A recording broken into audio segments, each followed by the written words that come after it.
Hello and welcome to the next video of my 2022 MSI preview. I have Team ACE here. They're from Latin America. They are the team that's representing the LLA in the tournament. So, to get things started, if you haven't watched one of these videos before that I do, I'm doing a preview of every team going to MSI from 11th through 1st, at least on paper, in my opinion.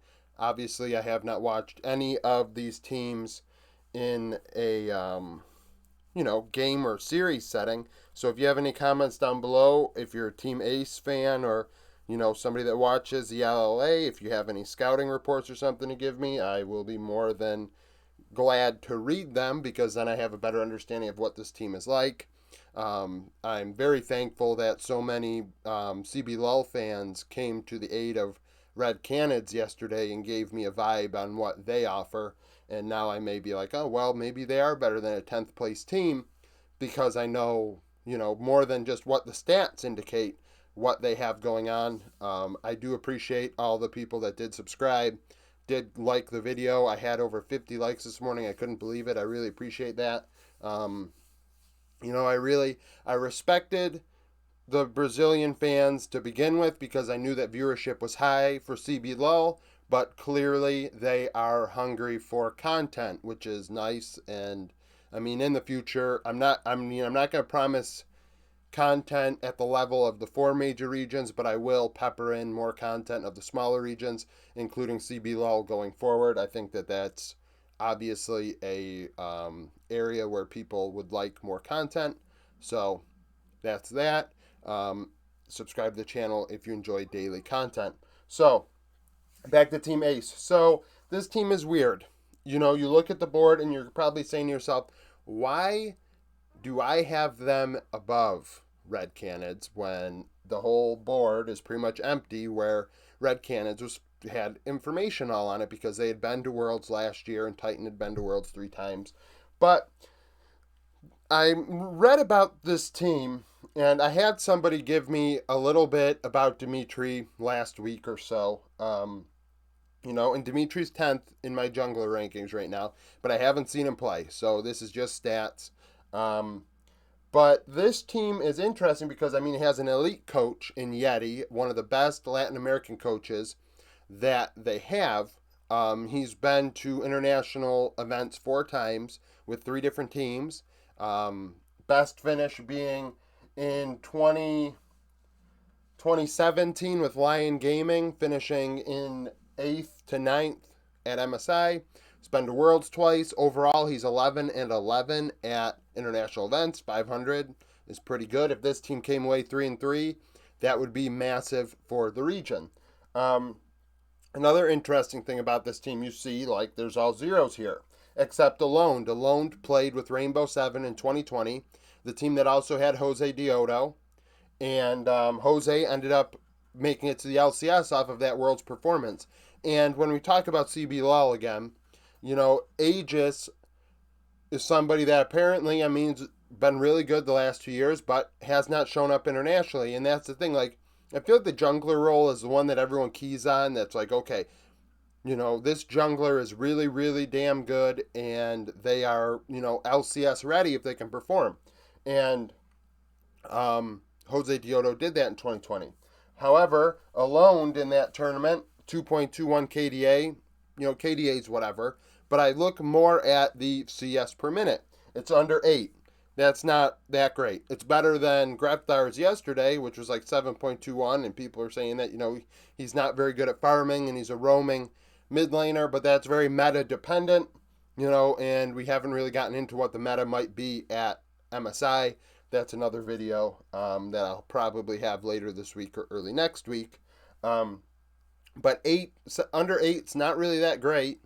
And you look at this team, and another thing that I find really mind-boggling is apparently this team went 42-0 last year going into this season in the smaller regions of Latin America, which got them promoted to LLA. They're the first team to ever make it right after promotion to an international event. So, you think to yourself, okay, well, this roster went 42-0. Heck, why I mean, there should be no doubts on what this team. I mean, this team should be hype going into it. But this roster isn't the one that went 42-0. This roster is a completely different roster than what they had when they went 42-0. And that is just blows my mind. It blows my mind. So, this is a brand new roster. Lonely and Five Kid both are from Korea, which is a thing. I think that we have to respect that. Five Kid really, I just quickly looked over how he, where he played in Korea, and he really struggled to get on KT Roaster's challenger team, academy team. Like, he really wasn't, LCK caliber, at least at that time. Lonely, however, is an interesting player. He won challenger or in Korea last year on Gen G, which is a big deal. So he was on the top team that was below LCK level, but instead goes to Latin America. And I mean, I'm not going to pretend like I watched their games to know, oh, well, Lonely actually was carrying Gen G, and I don't know why he's here. I mean, he could just been weak side and did whatever. And I mean, he came over here and is playing well. So I have him 7th, and him and Five Kid, obviously, I have better than the rest of their team, which isn't a thing to say, region bias, but I feel like, stats wise, it also indicates that they're pretty good. I think straight is a problem. I think that, I noticed they have a sub support. I don't know if they're bringing a 6-man and going to bring a support as the 6th man. It's very possible. And I think that might be a reason why that they do struggle at times in the support role, which is a big deal because they have to get Five Kid on point to, do well in this tournament because this is a very good AD tournament. Going over even, yesterday, hearing more about Titan and seeing how Titan has performed in the past. These smaller regions, they need their star players to perform. And the smaller regions playing against each other in groups, they need to perform and to get out of groups. It's a thing. So, lastly, circling all the way back to Dimitri, I guess he's the first Dominican player. I don't know if he's the first Dominican player in LLA. I don't know if he's the first Dominican player to go international or to win a split. But I think that's really cool. I think spreading the game is cool. I think you seeing players from different regions playing is huge. Learning more about what these players are like and getting a vibe for, how big the game's getting. And I mean, I hope he does well. I hope this team does well. It's really crazy to think that this team is a completely different team than the one that dominated and set, apparently, a League of Legends record, at least for a pro league, going 42-0. Which I'm not going to obviously, we're not going to compare the 42-0 to the T1 record-setting split this year in the LCK. Obviously, T1's is more impressive. But 42-0 is pretty damn impressive, even at an academy level, a second-tier level. Like, that's pretty damn good. So, and not only that, they got rid of the coach, too. They got a different coach. So, it's just like a completely different team.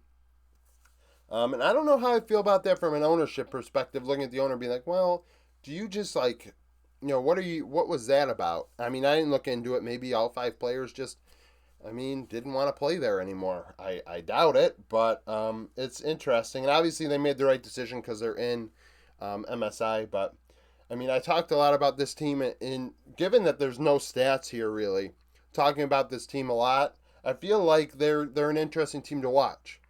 There's not a lot here to go off of, except for the fact that they won, and they're there. You're at MSI, so we'll see if you can make a name for yourself. This is what it's all about, right? The international events, these smaller regions have to make a name for themselves, and that's the thing. Like, the PCS is the one that's been really top tier for a while. OS did a little bit, a couple of years ago. Maybe even last year they did okay. The LGL did decent. You know, that smaller regions got to perform. You know, steal a game. I mean, it would be incredible if, you know, one of the smaller region teams in T1's group, which honestly, I don't know if it's this team or not. I mean, I haven't looked back at the group since the MSI draw show, and I probably won't again until I make the video to predict what I think will happen. But if one of these teams can take a game off of T1 or RNG, that's pretty damn incredible. Um, but like I said when this video started, please comment down below if you are a fan of Team AZE or you're a fan of Latin American League of Legends, and give me a vibe on what this team is about. Obviously, there's not a lot to go off of here, at least from World's experience. Obviously, stats wise, from their region compared to everybody else, I have them where I do.